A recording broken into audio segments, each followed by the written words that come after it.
Bonjour. Dans l'épisode précédent, Persée s'était lancé dans une mission impossible. Rapporter la tête de Méduse. Grâce à l'aide d'Hermès, d'Athéna et même d'Hadès, il avait obtenu des objets magiques et découvert où se cachait la Gorgone au regard pétrifiant.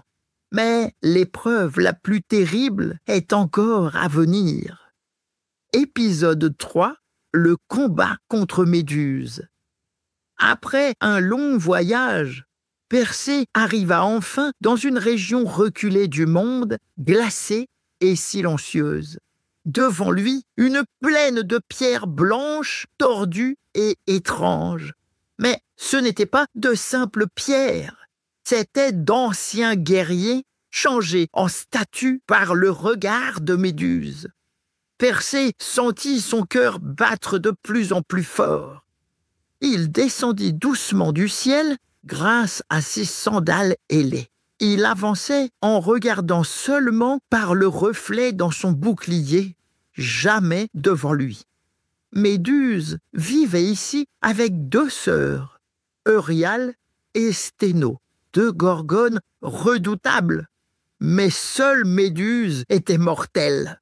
Les 3 avaient des ailes, des crocs, des griffes et surtout des serpents qui sifflaient à la place des cheveux. Mais Persée avait un avantage. Il portait le casque d'invisibilité d'Hadès. Tant qu'il restait discret, il était invisible aux yeux des gorgones. Il s'approcha lentement. Méduse dormait. Elle respirait fort. Ses serpents s'agitaient dans son sommeil.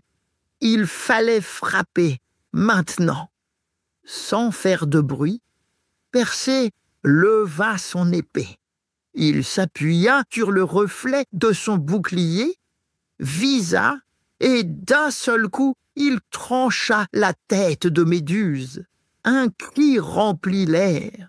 Du sang jaillit et, dans un éclair, 2 créatures surgirent du corps de Méduse.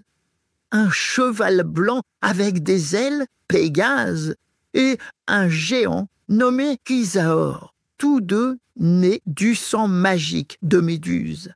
Les cris réveillèrent les 2 autres gorgones. Elles hurlèrent de colère en découvrant le corps sans tête de leur sœur. Mais Persée, lui, était déjà loin.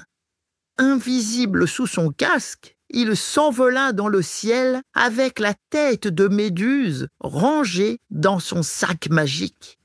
Il volait vite, le cœur battant, les mains serrées sur son trésor. Derrière lui, les cris des gorgones résonnaient encore. Mais elle ne pouvait plus rien faire. Persée avait réussi, mais son voyage n'était pas fini, car, à son retour, une autre rencontre inattendue allait tout changer. Dans le prochain épisode, Persée croisera la route d'une princesse en détresse enchaînée à un rocher au bord de la mer. Et pour la sauver, il devra affronter un monstre bien différent de Méduse. Alors abonne-toi vite pour ne pas rater le prochain épisode de la légende de Persée.